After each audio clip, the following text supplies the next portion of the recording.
Non è sempre detto che debba per forza essere un candidato della Lega, per l'amor di Dio. Sicuramente abbiamo un'esperienza di bravissimi amministratori della Lega e quindi a noi quello che preme è dare la giusta risposta ai cittadini. La replica del commissario provinciale della Lega, Boffa, a quanto dichiarato ieri durante la nostra maratona elettorale dal responsabile regionale di Fratelli d'Italia De Carlo, che analizzando il risultato positivo del suo partito in queste elezioni commentava così i nuovi equilibri nel centrodestra. Noi con grande responsabilità abbiamo fatto un passo indietro sulle nostre rivendicazioni di un primo cittadino sui comuni sopra i 15, perché per noi la cosa fondamentale era vincere e siamo sempre stati il collante del centrodestra.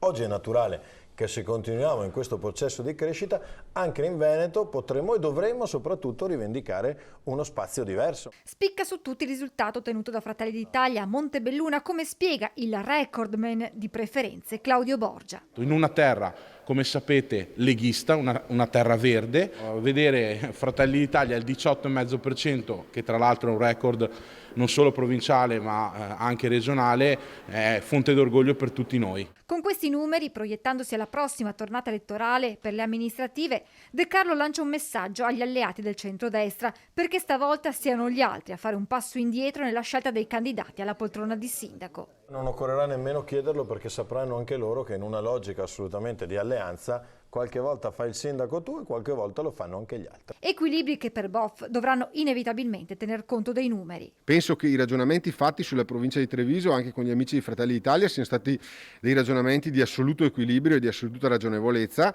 tant'è che voglio dire, abbiamo siglato un accordo tutti quanti assieme proprio perché i temi, le cose messe in campo erano ragionevoli. Al K3, quartier generale del Carroccio Trevigiano, si analizza l'esito del voto insieme ai neoeletti sindaci.